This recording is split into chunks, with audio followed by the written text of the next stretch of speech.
Hello friends. Indian economy and Indian financial system का module A का chapter number 10 हम लोग पढ़ रहे हैं। तो इस चैप्टर नंबर 10 का पार्ट 1 आज हम लोग शुरू करेंगे। ठीक है, तो चैप्टर का नाम है हमारा climate change sustainable development goals. तो क्लाइमेट चेंज क्या होता है और एसडीजीज क्या होता है, ये अभी हम इस चैप्टर में पढ़ने की कोशिश समझने की कोशिश करेंगे। तो यहाँ पे जो ऑब्जेक्टिव दिए गए हैं कि इस चैप्टर को हमें क्यों पढ़ना है, सबसे पहले देखते हैं कि क्या क्यों पढ़ना है हमें और कौन कौन से पॉइंट इस पर्टिकुलर चैप्टर में पढ़ने हैं। तो यहाँ पे हम लोग देखेंगे कि क्लाइमेट चेंज क्या होता है, core elements of sustainable development, global issues कौन कौन से हैं जो क्लाइमेट चेंज को लेके, इनिशिएटिव्स देखेंगे, India's progress in sustainable development goals, climate change and India's commitment and CSR activities. तो ये सारे पॉइंट्स हम 3-4 पार्ट में मिलकर कवर करने की कोशिश करेंगे, उसको समझने की कोशिश करेंगे। ठीक है, चलिए शुरू करते हैं। तो इस पार्ट में हम लोग देखेंगे कि क्लाइमेट चेंज क्या होता है, सस्टेनेबल डेवलपमेंट क्या होती है और core elements of sustainable development क्या होता है। क्लाइमेट चेंज, क्लाइमेट चेंज को सबसे पहले समझना है कि क्लाइमेट चेंज क्या होता है। आप आपको जो एज अ वर्ड यहाँ पे मीनिंग दिख रहा है, वैसे हम लोग क्लाइमेट यानी कि आपका एटमोस्फियर है ना, एटमोस्फियर आपका पर्यावरण आप लोग बोल सकते हो, और चेंज, चेंज यानी कि बदलाव। तो हमारा जो अभी एटमोस्फियर है, जो पर्यावरण है, उसमें हमें जो कुछ भी बदलाव यहाँ पे दिख रहा है, ये एक निगेटिव बदलाव। ठीक है, एक सेकेंड। निगेटिव चेंज यहाँ पे जो हुआ है क्लाइमेट पे, पर्यावरण पे जो निगेटिव इम्पैक्ट यहाँ पे हुआ है, उसका उसको उसमें जो बदलाव आते हैं उसको बोलते हैं क्लाइमेट चेंज। ठीक है, अब और ज्यादा सिंपल सी भाषा में हम लोग समझने की कोशिश करेंगे क्लाइमेट चेंज मतलब क्या होता है। क्लाइमेट चेंज यानी कि एक बहुत ही लॉन्ग टर्म चेंज होता है, जो भी हमारी ये पृथ्वी है, जो हमारी धरती है, उसका जो टेम्परेचर यहाँ पे जो बढ़ रहा है, हर साल जो टेम्परेचर यहाँ पे हमें बढ़ने को दिख रहा है, जो देखने को मिल रहा है, उसके साथ साथ जो वेदर पैटर्न यहाँ पे चेंज हो रहा है। यानी कि अभी कोई मानसून नहीं, देखिए जब रेनी सीजन होता है तब आप देखते हैं, मतलब जब गर्मी के दिन होते हैं तब भी आपको यहाँ पे रेन देखने को मिलता है, या जब सर्दी के दिन होते हैं तब भी यहाँ पे बारिश होती है, कभी भी बारिश होती है, कभी भी सर्दी पड़ती है ना। दिन भर गर्मी होती है, रात भर सर्दी लगती है। तो ये सारे क्या है, ये वेदर पैटर्न है जो कि अभी बहुत चेंज हो रहे हैं, कोई भी एक फिक्स पैटर्न नहीं रहा है। तो ये सारे किसके इफेक्ट है, ये सारे इफेक्ट है आपके क्लाइमेट चेंज के। और ये क्यों हो रहा है क्लाइमेट चेंज, ये पर्यावरण, ये टेम्परेचर क्यों बढ़ रहा है, ये वेदर पैटर्न क्यों इतने बदल रहे हैं, क्योंकि यहाँ पे जो ग्रीन हाउस गैसेस है, ठीक है, ग्रीन हाउस गैसेस यानी कि पर्टिकुलरली जो कार्बन डाइऑक्साइड होता है या जो मीथेन होता है, इनका जो यूज है, या इनका जो हम बोल सकते हैं कि मतलब इनका ज्यादा इमिशन यहाँ पे हो रहा है। क्यों हो रहा है, कैसे हो रहा है, हर बात हम लोग डिटेल में जानने की कोशिश करेंगे। जैसे जैसे आगे बढ़ेंगे हम लोग समझते चलेंगे। अब क्लाइमेट चेंज को एक प्रैक्टिकल एग्जाम्पल के साथ में बताऊंगी कि किस तरीके से क्लाइमेट चेंज को हम अभी देख रहे हैं। तो मैंने अभी एग्जाम्पल दिया आपको रेन का, कि जो regular monsoon India India India में हो नहीं रहा है। कभी कभी भी कोई एक अंदाजा नहीं लगा सकते कि बारिश कब होगी, कभी भी बारिश हो सकती है ना, कभी भी मतलब समर में होती है ना, गर्मी में होती है, सर्दियों में होती है। जिसकी वजह से क्या होता है, कुछ कुछ एरियाज में बहुत ज्यादा बारिश होती है, कुछ कुछ में बिल्कुल भी बारिश नहीं होती है। तो कुछ कुछ एरिया में बाढ़ आ जाती है, कुछ कुछ में सूखा पड़ जाता है। तो ये भी एक बहुत ही निगेटिव इम्पैक्ट है क्लाइमेट चेंज का। फिर आगे हम एग्जांपल लेंगे कि हीट वेव्स का। ठीक है, हीट वेव सबको पता है कि जो लोग ऐसे एरियाज में रहते थे, मान लीजिए कि जैसे दिल्ली हो गया, नागपुर हो गया, औरंगाबाद हो गया, तो उन्होंने ये अच्छे से एक्सपीरियंस किया है कि जो गर्मी के दिन होते हैं ना, वहाँ पे टेम्परेचर इतना बढ़ जाता है, मतलब 45 डिग्री प्लस हो जाता है। तो ये बहुत ज्यादा टेम्परेचर होता है, तो ऐसे टेम्परेचर में जीना बहुत मुश्किल हो जाता है। तो आजकल क्लाइमेट चेंज की वजह से क्या हो रहा है ना, टेम्परेचर इतना बढ़ रहा है, तो हर साल इतना बढ़ रहा है कि ये जिस दिल्ली, नागपुर, औरंगाबाद सिटीज में बहुत बहुत ज्यादा हीट रहती है। तो इसका देखिए, क्लाइमेट चेंज हमें क्यों पढ़ना है पर्टिकुलरली, क्योंकि इसका हमारे इकोनॉमी पे इम्पैक्ट होता है, निगेटिव इम्पैक्ट होता है। और किस तरीके से होता है, अभी जो एग्जांपल मैंने दिया कि हीट वेव्स है, तो यहाँ पे क्या होगा कि ज्यादा गर्मी बढ़ेगी तो हमें ज्यादा इलेक्ट्रिसिटी यहाँ पे यूज करनी पड़ेगी। एसी चलाएंगे ना हम लोग, एयर कंडीशनर चलाएंगे, जिसकी वजह से एनर्जी की डिमांड बढ़ेगी और एनर्जी जनरेशन बढ़ेगा। एनर्जी जनरेशन बढ़ेगा तो ऑटोमेटिकली बाकी डिमांड बढ़ जाएगी, है ना, खर्चा बढ़ेगा। तो ये सारी चीजें डिपेंडेंट होती है इकोनॉमी में, हर एक चीज किसी दूसरी चीज पे यहाँ पे डिपेंड रहती है। तो इसलिए क्लाइमेट चेंज का इफेक्ट किस तरीके से हमारे इकोनॉमी पे होता है, ये हमें यहाँ पे पढ़ना है। बहुत सारे एग्जाम्पल लेंगे हम, जैसे कि फ्लड होता है ना, बहुत किसी एक पर्टिकुलर एरिया में अगर बहुत ज्यादा फ्लड आ जाती है, बाढ़ आ जाती है, जैसे कि मुंबई, चेन्नई हो गया यहाँ पे, है ना। तो यहाँ पे जो किनारे पे यहाँ पे जो घर होते हैं, शॉप होते हैं, जो फैक्ट्रीज लगी हुई होती है, वो यहाँ पे मतलब बाढ़ में डूब जाती है, तो जिसकी वजह से क्या होता है, मान लीजिए अगर उन्होंने कोई बैंक से लोन ले रखा है, तो उनकी दुकान तो डूब गई ना, अब इनकम कहाँ से होगा? तो ऐसे में वो लोन रिपे नहीं कर पाते और एनपीए चला जाता है। तो इस तरीके से बैंकों पे भी इसका क्लाइमेट चेंज का नेगेटिव इम्पैक्ट देखने को मिलता है। बहुत सारे एग्जाम्पल अगर हम लोग देखेंगे, जो हमारे हिमालय पर्वतमाला है, जो बर्फ से बनी हुई है, तो वो अभी पिघल रही है।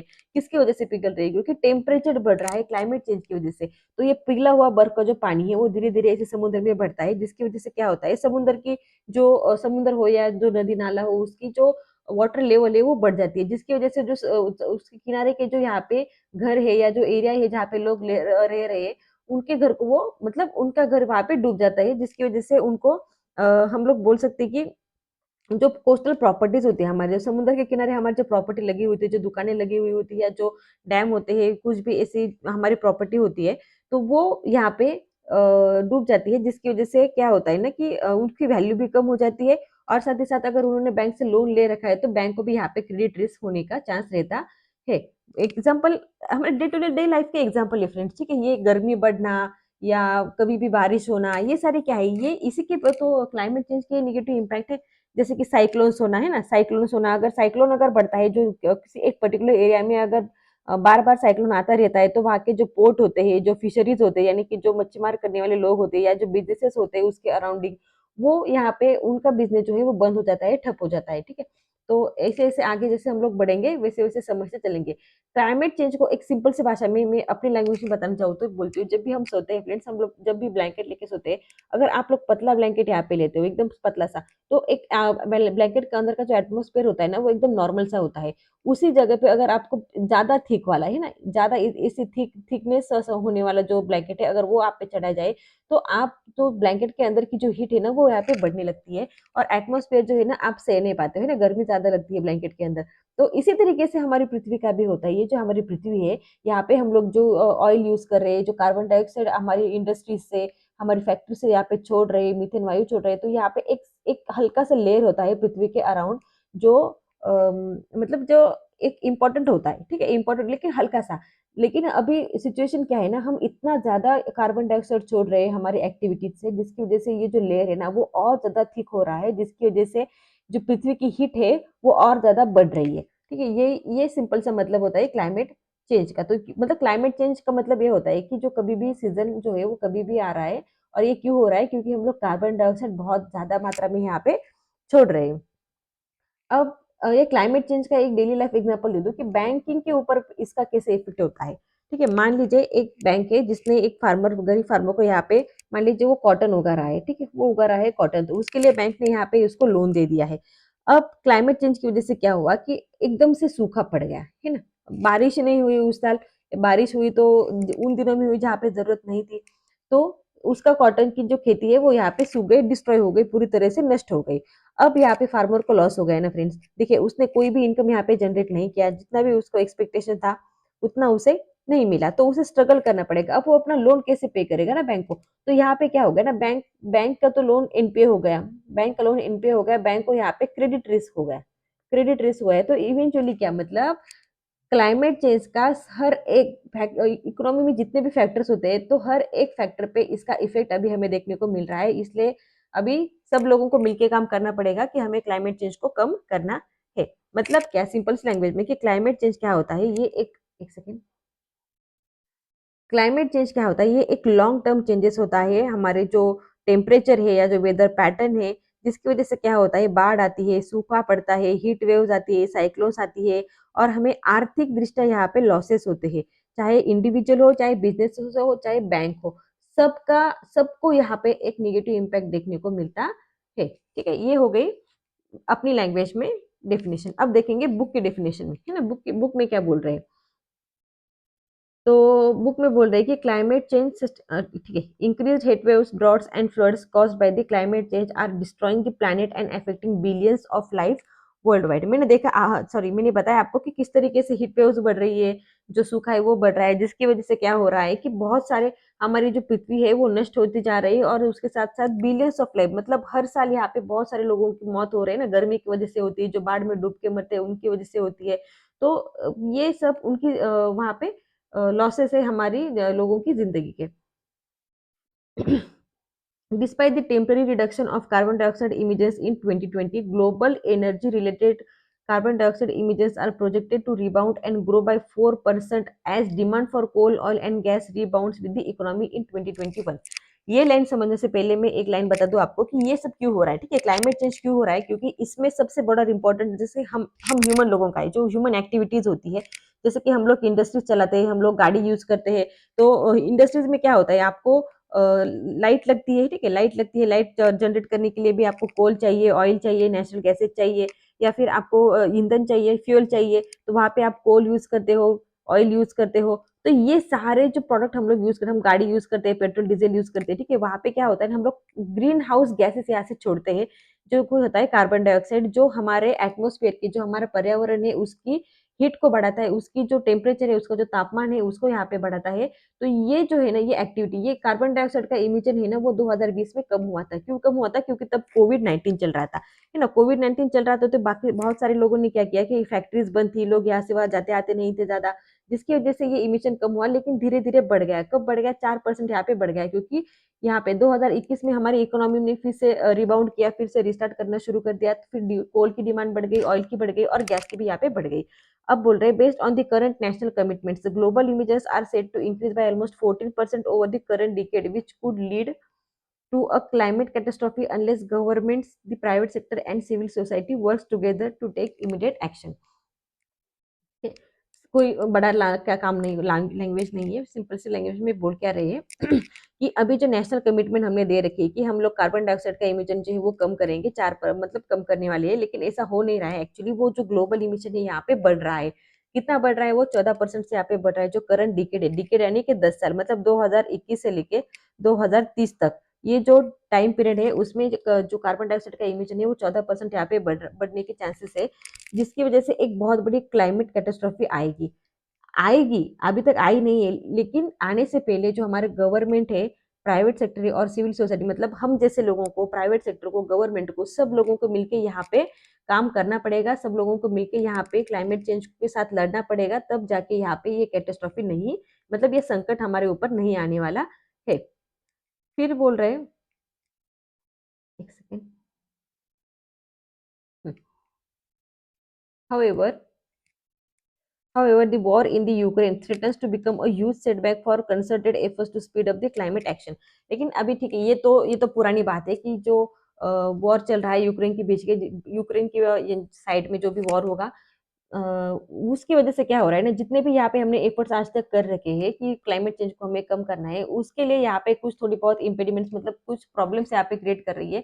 लेकिन खैर ये तो पुराना है, अभी हम लोग जी रहे हैं 2026 में। तो अभी सबसे इम्पोर्टेंट क्या है ना, वो तो इंटरनेशनल वर्ल्ड वॉर चल रही है। ठीक है, यूएस और जो ईरान है उनके बीच में जो यहाँ पे युद्ध हो रहा है, तो वही सबसे बड़ी अभी यहाँ पे करंट न्यूज है कि वो भी यहाँ पे हमारे क्लाइमेट चेंज के जितने भी एफर्ट्स हम लोगों ने कर रखे हैं, जो जागतिक शांति हम लोग चाहते हैं, वो यहाँ पे नष्ट होती जा रही है।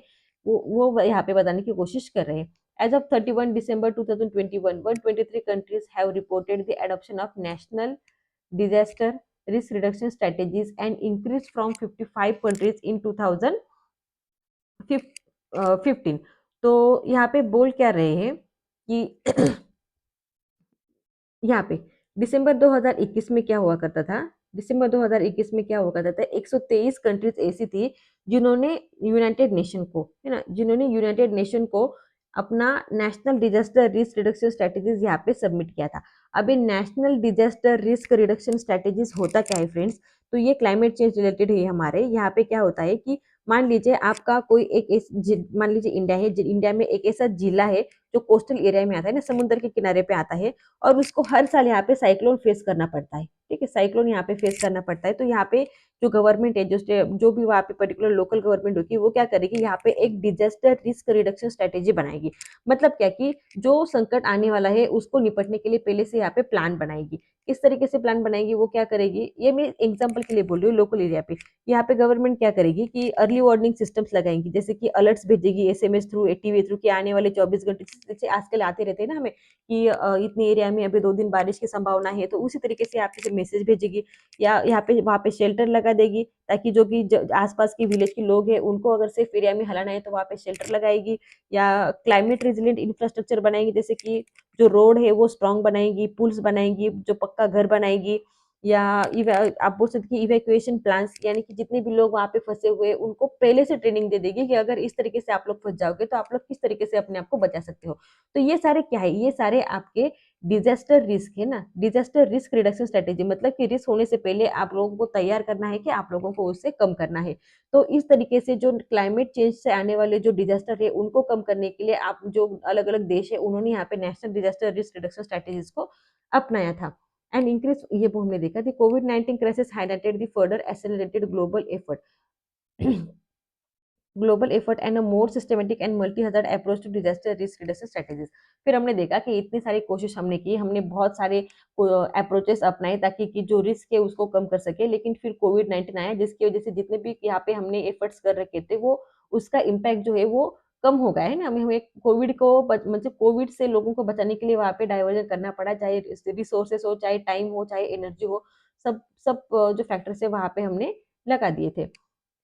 एज ऑफ अप्रैल 22 193 पार्टीज, ठीक है, यानी कि 192 और plus European union had communicated their first nationally determined contribution to the United Nations Framework Convention on Climate Change and 13 parties have submitted their second indices। तो बोल रहे हैं यहाँ पे कि अप्रैल 2022 में क्या होता है, तो 193 ऐसे देश थे जिन्होंने क्या किया कि जो नेशनल उनका नेशनली डिटरमाइंड कॉन्ट्रीब्यूशन, ये नेशनल डिटरमाइंड कंट्रीब्यूशन क्या है, इनको ये एक क्या होता है ना फ्रेंड्स कि एक प्लानिंग बोल सकते हैं आप लोग सिंपल सी भाषा में, ठीक है। ये क्या करते हैं कि हर एक देश को, यूनाइटेड नेशन को, ठीक है, यूनाइटेड नेशन को यहाँ पे एक क्लाइमेट एक्शन प्लान भेजना पड़ता है, देना पड़ता है क्लाइमेट एक्शन प्लान। ये एक प्लानिंग होती है फ्रेंड्स कि आने वाले इतने पर्टिकुलर टाइम में हम लोग कार्बन डाइऑक्साइड का इमिशन इतना इतना कर देंगे। हम लोग करेंगे तो किस तरीके से करेंगे, है ना। आप अपनी देश में कार्बन डाइऑक्साइड का इमिशन किस तरीके से कम करेंगे, उसको कम करने के लिए आप लोग कौन कौन से स्ट्रेटेजीज को अपनाएंगे, कैसे कम करेंगे, ये सारी चीजें आप उस प्लान में लिख के यूनाइटेड नेशन को सबमिट करते हो। तो ये सब कितने देशों ने सबमिट किया था? 193 देशों ने यहाँ पे सबमिट किया था। फिर बोल रहे and 13 parties have submitted their second indices, और 13 ऐसे देश थे जिन्होंने पहले इंडिसेस में जो बातें कर रखी थी कि हम लोग कार्बन डाइऑक्साइड को इतना कम कर दें, उसको अचीव करके फिर दूसरा इंडिस यहाँ पे सबमिट किया था। इंडिस की डेफिनेशन दे रखी है, इंपॉर्टेंट है, ठीक है। द इंडिसेस, लॉन्ग फॉर्म भी याद रखना है। The indices illustrate that countries are articulating more quantified targets and indicators for adaptation and identifying links between adaptation, sustainable development goals and other frameworks। तो एनडीसीज एक्चुअली होता क्या है, ये वही होता है कि सिंपल क्या मतलब कि जो जैसे कि हमारी ब्रांचेस होती है वो हमारा एनुअल बिजनेस टारगेट यहाँ पे प्रिपेयर करती है कि हर साल हमें क्लाइमेट टारगेट को इस तरीके से कम करना है, हमें एनपीएस इतना कम करना है, होम लोन इतने बांटने हैं, पर्सनल लोन इतने बांटने हैं, ठीक है, केवाईसी इतनी अपडेट करानी है। तो ये सारे प्लानिंग होते हैं, उसी तरीके से यहाँ पे हर एक देश प्लान करता है कि अगले आले जितने भी यहाँ पे टाइम फ्रेम होगा उसमें हम लोग क्या करेंगे, टारगेट सेट करेंगे, क्वांटिफाइड यानी कि नंबर्स में सेट करेंगे और उसको अडेप्ट करेंगे। अगर वो किसी और फैक्टर के साथ यहाँ पे जुड़े हुए हैं तो उसको भी यहाँ पे शामिल करके उसको भी यहाँ पे कंट्रोल करने की कोशिश करेंगे, सस्टेनेबल डेवलपमेंट गोल्स करेंगे। इस तरीके से टारगेट सेट करते हैं। To limit global warming to 1.5 degrees Celsius, scientists recommend that by 2030, global emissions should cut by 45% compared to 2010 level। ठीक है, अभी हर एक देश ने यहाँ पे एनडीसी सबमिट कर दी और बोला कि हम लोग यहाँ पे ग्लोबल वार्मिंग जो है वो कम करने की कोशिश करेंगे। लेकिन साइंटिस्ट लोगों का कहना क्या है कि साइंटिस्ट लोगों का कहना है कि 2030 तक अगर हमें ग्लोबल वार्मिंग को कम करना है, अपनी लिमिट में कम नहीं बोल रही मैं, लिमिट में अगर लाना है तो 1.5 डिग्री सेल्सियस इतना अगर चाहिए तो आपको कार्बन डाइऑक्साइड का ग्लोबल इमिशन है ना, पूरे विश्व में जो कार्बन डाइऑक्साइड इमिशन हो रहा है उसको 45% कम करना पड़ेगा। देखिए मतलब 2010 में जितना कार्बन डाइऑक्साइड इमिट हो रहा था उसके कंपैरिजन में आपको आधा कम करना है 2030 आते आते, तब जाके हम लोग यहाँ पे ग्लोबल वार्मिंग को 1.5 डिग्री सेल्सियस तक रख सकते हैं, मतलब लिमिट में ला सकते हैं। अभी तो लिमिट के बाहर है, ऐसा इनका कहना है। According to current national commitments, however, global emissions are said to increase by almost 14% during the rest of the decade। है ना, बोल रहे हैं लेकिन अभी तो क्या है ना, खैर उन्होंने बताया कि साइंटिस्ट लोगों ने बताया कि हमें कार्बन डाइऑक्साइड कम करना है, लेकिन एक्चुअल में कम नहीं हो रहा है। यहाँ पे ग्लोबल इमिशन जो है वो इंक्रीज हो रहा है, 14% से यहाँ पे इंक्रीज हो रहा है। ये नंबर याद नहीं रखने, ये तो चेंज होते रहते हैं। ओके, तो ये सिंपल सा है कि क्लाइमेट चेंज क्या है और उसके, ठीक है। अभी यहाँ पे क्लाइमेट चेंज की डेफिनेशन जो शुरुआत में हमने देखी वो यहाँ पे दे रखी है, तो हम सब पढ़ लेंगे बस कि ये क्या होता है। लॉन्ग टर्म चेंजेस होता है टेम्परेचर में और वेदर पैटर्न में, जिसको क्लाइमेट चेंज बोलते हैं। दीज वेरिएशंस में भी नेचुरली नेचुरल भी हो सकता है, लेकिन काफी हद तक क्या होता है, ह्यूमन एक्टिविटीज इसके लिए जिम्मेदार होती है।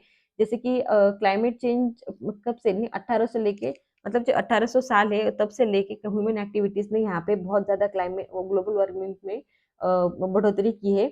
क्यों, किस किस वजह से की है? ये कंफ्यूजन, मतलब कि फॉसिल फ्यूल्स यूज करे, जैसे कि कोल, ऑयल, गैसेस। ये फॉसिल फ्यूल्स क्या होते हैं? ऐसे फ्यूल्स होते हैं जो कि नष्ट होने वाले, मतलब कि उनका जो स्टोर है वो ज्यादा नहीं होता है, पता नहीं कब नष्ट हो जाएंगे। तो और वो कार्बन डाइऑक्साइड भी काफी हद तक ज्यादा छोड़ते हैं हमारे पर्यावरण में। जैसे कि कोल, ऑयल, गैस हो गया, which create heat trapping gases, है ना, जो क्या करते हैं कि मीथेन जैसे जो गैसेस होते हैं उनको उनकी मात्रा बढ़ा देते हैं, जिसकी वजह से ग्लोबल वार्मिंग बढ़ता है और क्लाइमेट चेंज देखने को मिलता है। Climate change does not only economic growth but also acts as a poverty multiplier.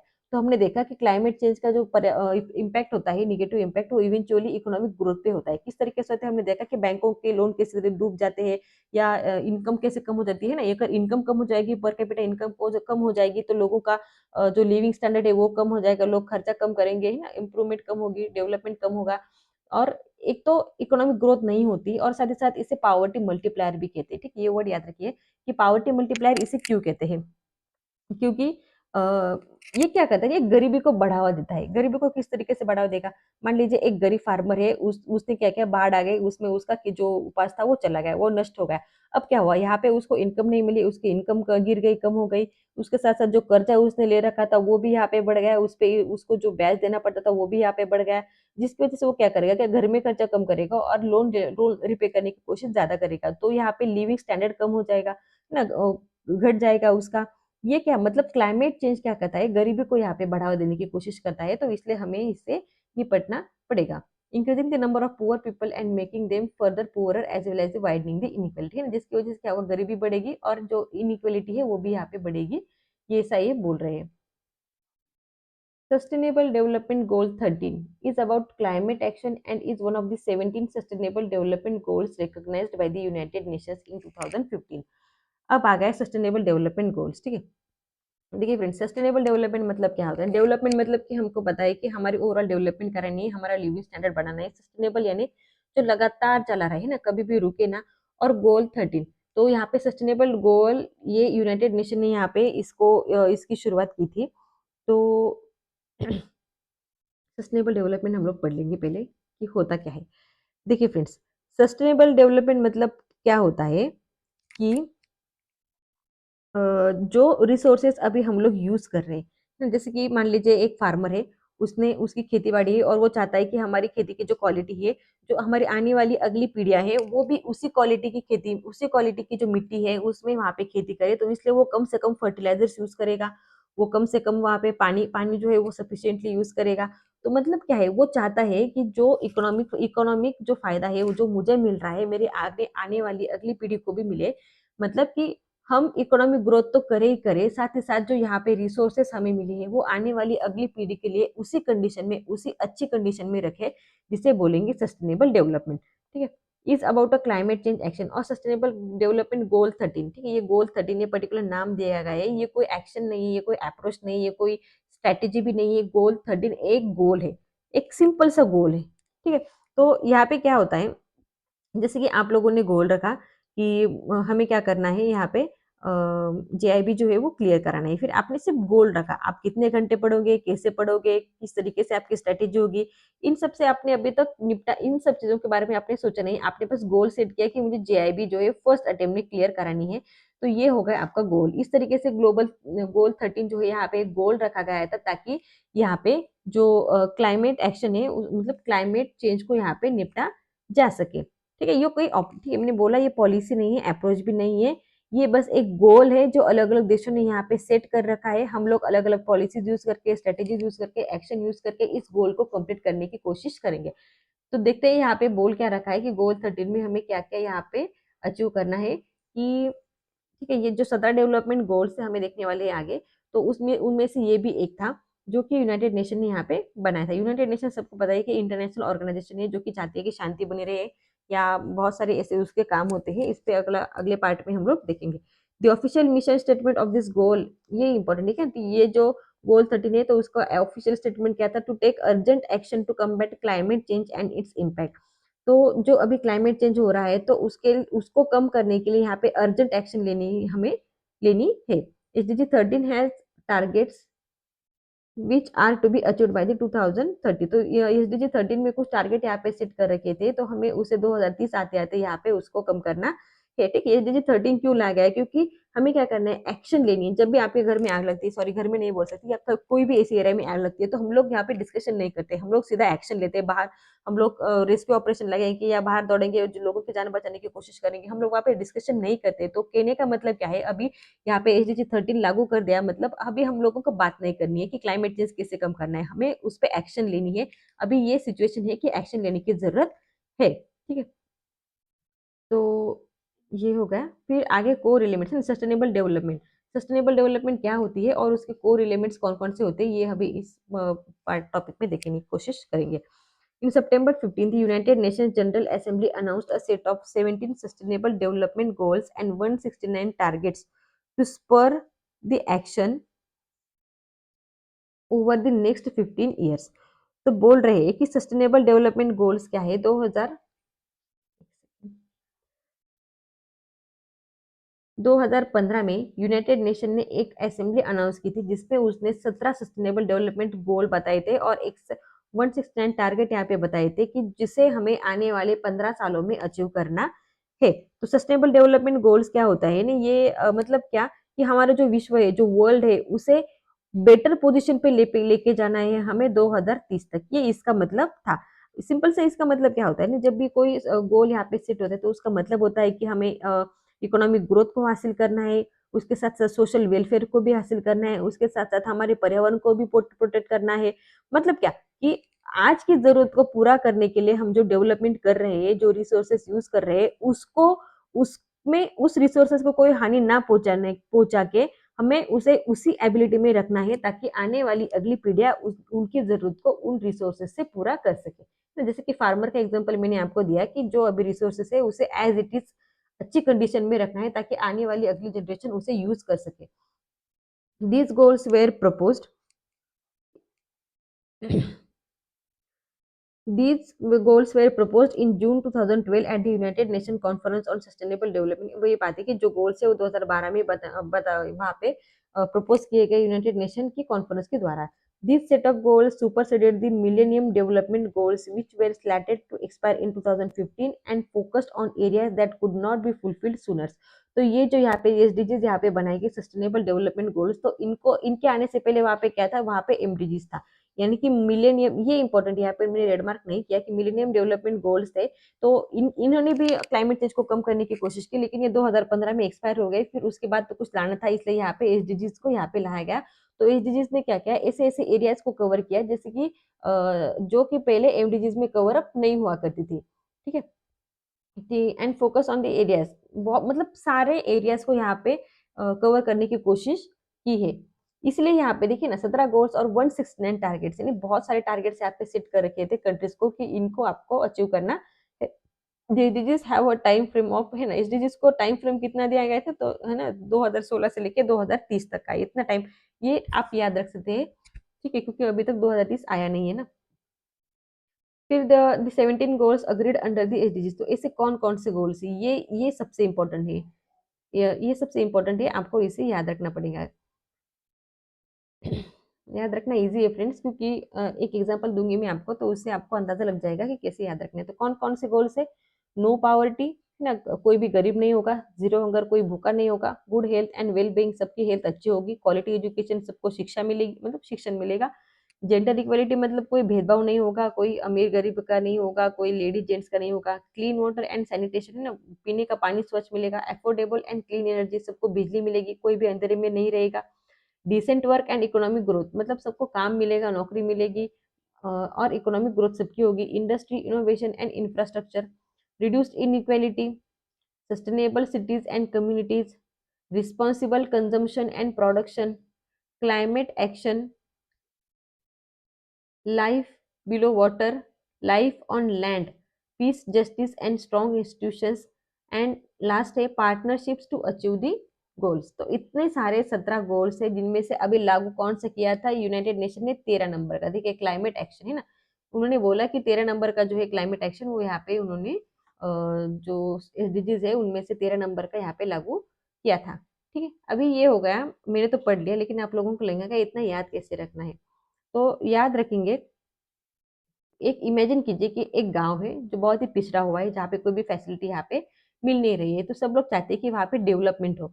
तो वहाँ पे मतलब क्या, आप लोग एक सामने अपनी पिक्चर रखिए कि एक विलेज है जहाँ पे कोई भी गरीब नहीं होना चाहिए। आप लोगों ने गोल सेट किया कि इस विलेज की इमेज मुझे चेंज करनी है, इसको मुझे डेवलप करना है। तो आप लोग क्या करोगे, आप लोग क्या सबसे पहले यहाँ पे डिसाइड मतलब करने की कोशिश करोगे कि काम करने की कि कोई भी गरीब ना हो, कोई भी भूखा ना हो, वहाँ पे हॉस्पिटल हो, वहाँ पे बच्चों के लिए स्कूल हो, वहाँ पे मेन वुमेन ऐसा कोई भेदभाव ना हो, वहाँ पे पीने के लिए स्वच्छ पानी मिले, वहाँ पे सोलर एनर्जी हो, है ना। मतलब आगे भी इससे वहाँ पे इंडस्ट्रीज लगे, वहाँ पे जो लाइफ बिलो वाटर है, मतलब कि जो मछलियाँ है वो भी, उनकी लाइफ भी बढ़े, जो लोग हैं लैंड पे उनकी लाइफ भी बढ़े, वहाँ पे जस्टिस हो, स्ट्रॉन्ग इंस्टीट्यूशंस हो, जैसे कि पुलिस स्टेशन हो गया, इस तरीके से इंस्टीट्यूशन हो, पार्टनरशिप हो। ये सारे अपने आप देखिए, जिस जिस जैसे अगर आप विलेज को अगर अपनी आंखों के सामने लाते हो तो अपने आप ये चीजें आपके सामने आ जाती है। ठीक है, इस तरीके से एक दो बार पढ़ लेंगे तो आपको आसानी से ये चीजें याद हो जाएगी। कंपेयर टू द एमडीजीज, मतलब ये मिलेनियम गोल जो होते हैं, this 17 goals comprise 169 targets in total, making them far more comprehensive. तो यहाँ पे एमडीजीज तो उन्होंने काम अच्छा किया था, लेकिन बहुत सारे ऐसे सेक्टर्स थे या ऐसे टारगेट्स थे जो अचीव नहीं कर पाए थे, तो उनको यहाँ पे एसडीजीज में शामिल कर दिया था। However countries need to develop appropriate monitoring mechanism to track and achieve these aims under this set objectives, है ना। लेकिन ऑब्जेक्टिव, कोई भी ऑब्जेक्टिव अगर सेट करते हैं तो उसका रिव्यू हमें करना पड़ता है कि कहाँ तक हमने उसे इम्प्लीमेंट किया है, या अब तक जो इम्प्लीमेंट किया है उसमें कहाँ कमी है, कौन कौन सी चीजें हमें कंसिडर करनी पड़ेगी। ये सारे यहाँ पे अप्रोप्रिएट मॉनिटरिंग की जरूरत है हर एक देश को। The nation's major challenges in this regard were financing the implementation process, मतलब कि हम लोगों ने गोल तो सेट कर लिया कि हमें गरीबी दूर करना है, लोगों को भूखा नहीं रखना है, इस तरीके से। लेकिन इसे अचीव कैसे करेंगे ना, प्लानिंग करना बहुत आसान होता है, लेकिन जब इम्प्लीमेंट करने जाते हैं तो वहाँ पे लगता है पैसे, है ना। अगर पैसे के बिना तो नहीं कर पाते ना, तो पैसे यहाँ पे अगर चाहिए तो हमें क्या बन है, अब पैसे क्यों, अब पक्की सड़कें बनवानी पड़ेगी, घर बनवाना पड़ेगा, हॉस्पिटल बनवाना पड़ेगा, स्कूल बनवाना पड़ेगा। तो ये सब यहाँ पे इम्प्लीमेंटेशन प्रोसेस में यहाँ पे फाइनेंसिंग की प्रॉब्लम आ जाती है, जहाँ पे बैंक इन्वॉल्व होती है। ठीक है, किस तरीके से होते हैं देखेंगे आगे। Enlisting stakeholders engagement and developing and administrative framework. तो यहाँ पे स्टेक होल्डर को एंगेज करना या डेवलप करना, एडमिनिस्ट्रेटिव फ्रेमवर्क मतलब कि गवर्नमेंट के काम आ गए, ये सारी चीजें इन्वॉल्व होती है। मतलब इम्प्लीमेंट करते समय हमें दिक्कत आ सकती है। प्लानिंग करना तो आसान होता है, लेकिन इम्प्लीमेंट करने में थोड़ी बहुत दिक्कत आ सकती है। ठीक है, तो यहाँ पे आपका ये पार्ट जो है, पार्ट नंबर 1 यहाँ पे खत्म होता है। एक बार क्विक से रिवाइज कर देंगे। ठीक है, फिर मुझे एक बात कहनी थी फ्रेंड्स आपसे कि क्लाइमेट चेंज को लेकर अगर आपको कोई लाइव, आपका कोई लाइव मतलब कि प्रैक्टिकल है ना, जो आपने एक्सपीरियंस किया है क्लाइमेट चेंज की वजह से, अगर ऐसा कोई एक्सपीरियंस आपको है तो प्लीज मेरे साथ शेयर कीजिए। मुझे इस एग्जांपल में किसी मतलब आप अगर शेयर करेंगे तो मैं भी किसी और के साथ यहाँ पे शेयर करूंगी, ताकि हम लोग भी समझे कि क्लाइमेट चेंज का जो ग्रेविटी है, जो इंटेंसिटी है वो कितनी है। ठीक है, तो चलिए एक बार क्विकली रिवाइज करने की यहाँ पे कोशिश करेंगे। तो क्लाइमेट चेंज क्या होता है, हमने देखा कि जो क्लाइमेट चेंज मतलब कि जो वेदर पैटर्न और टेम्परेचर होता है उनमें जो काफी यहाँ पे बढ़ोतरी हुई है, उसकी वजह से क्लाइमेट चेंज देखने को मिल रहा है। तो क्लाइमेट चेंज की जो इम्पैक्ट है, इम्पैक्ट में हमने कौन कौन से देखे कि हीट वेव्स बढ़ रहे हैं ना, ड्रॉट है, मतलब कि सूखा पड़ रहा है, बाढ़ आ रही है। और साथ ही साथ हमने देखा कि कार्बन डाइऑक्साइड की इमिजन की वजह से जो यहाँ पे क्लाइमेट चेंज है वो यहाँ पे देखने को मिल रहा है। तो कार्बन डाइऑक्साइड का इतना इमिजन यहाँ पे क्यों हो रहा है, क्योंकि हम लोग कोल ऑयल गैस यहाँ पे यूज कर रहे हैं, जो 2020 में काफी हद तक कम हुआ करता था। लेकिन जैसे ही कोविड की 2 दिन हीट वेव चली गई, तो 2021 में हमारी इकोनॉमी ने रिबाउंड कर लिया, तब जाके फिर से ये कार्बन डाइऑक्साइड का इमिजन है वो यहाँ पे बढ़ गया। फिर आगे यहाँ पे कुछ इंपॉर्टेंट नहीं है, एनडीसी। ठीक है, एनडीसी क्या होता है, एनडीसी मतलब ये एक क्लाइमेट एक्शन प्लान होता है जो हर एक कंट्री बना के यूनाइटेड नेशन को सबमिट करती है कि आने वाले इतने टाइम फ्रेम में हम लोग कार्बन डाइऑक्साइड का इमिशन इतना कम कर देंगे। कैसे कम करेंगे, क्यों करेंगे, मतलब हम लोग रिन्यूएबल एनर्जी से यहाँ पे एनर्जी जनरेट करेंगे, हम लोग पेट्रोल का यूज कम करेंगे, हम लोग इलेक्ट्रिक कार्स यूज करेंगे, इलेक्ट्रॉनिक व्हीकल यूज करेंगे। इस तरीके से यहाँ पे कंट्री जो अलग अलग यूनाइटेड नेशन को बताती है कि हम लोग किस तरीके से कार्बन डाइऑक्साइड का इमिशन कम करेंगे। फिर यहाँ पे साइंटिस्ट लोगों ने एक इम्पोर्टेंट बात बताई कि 2030 आते आते अगर हमें ग्लोबल वार्मिंग को अपनी लिमिट में लाना है, तो हमें मतलब ग्लोबल टेम्परेचर को अगर 1.5 डिग्री सेल्सियस तक ही रखना है, तो हमें 2030 आते आते हमें जो कार्बन डाइऑक्साइड इमिशन है वो 45% यहाँ पे कम करना पड़ेगा, मतलब लगभग आधा यहाँ पे कम करना पड़ेगा, तब जाके हम लोग कार्बन जो ग्लोबल वार्मिंग है उसको लिमिट में रख सकते हैं। फिर यहाँ पे हमने देखा ये क्लाइमेट चेंज की डेफिनेशन देखी थी। तो क्लाइमेट चेंज ही इंपॉर्टेंट है कि इकोनॉमिक ग्रोथ को तो यहाँ पे निगेटिव इम्पैक्ट डालता ही डालता है, उसके साथ साथ आप उसे पावर्टी मल्टीप्लायर भी कहते हैं, जो क्योंकि पावर्टी मल्टीप्लायर क्या है, वो गरीबी को बढ़ावा देता है जिसकी वजह से इनइक्वालिटी बढ़ सकती है। फिर देखा कि सस्टेनेबल डेवलपमेंट गोल्स क्या होते हैं, वो 17 डेवलपमेंट गोल्स होते हैं, ताकि हमारी ओवरऑल जो हमारी धरती है, धरती पे जो लोग रह रहे हैं उनको बेटर पोजिशन पे रख सके, उनकी लिविंग स्टैंडर्ड जो वो बढ़ा सके। तो उसका ऑफिशियली यहाँ पे 13 है ना, जो 13 नंबर का गोल था हमारा क्लाइमेट एक्शन, उसको यहाँ पे लागू किया था कि टेक अर्जेंट एक्शन, जिसका स्टेटमेंट था take urgent action to combat climate change and its impact. Okay, तो एसडीजीज क्या होते हैं, सस्टेनेबल डेवलपमेंट गोल्स क्या होते हैं कि या मतलब डेवलपमेंट, सस्टेनेबल डेवलपमेंट मतलब कि जो डेवलपमेंट है वो लगातार चलती रहे, जो रिसोर्सेस अभी हम लोग यूज कर रहे हैं आने वाली पीढ़ी के लिए भी उसी कंडीशन में रखे। तो यहाँ पे 169 टारगेट दे रखे हैं इसके अंदर, और 17 गोल्स दे रखे हैं। ठीक है, कौन कौन से 17 गोल्स थे, तो ये no poverty, zero hunger, good health and well being, quality education, gender equality, clean water and sanitation, affordable and clean energy, decent work and economic growth, industry innovation and infrastructure, reduced inequality, sustainable cities and communities, responsible consumption and production, climate action, life below water, life on land, peace, justice and strong institutions, partnerships to achieve the goal. तो ये 17 goals थे, एक village की image अपने आंखों के सामने रखिए तो आसानी से याद रख पाएंगे। ठीक है, तो चलिए यहाँ पे आपका पार्ट 1 खत्म होता है। Thank you friends.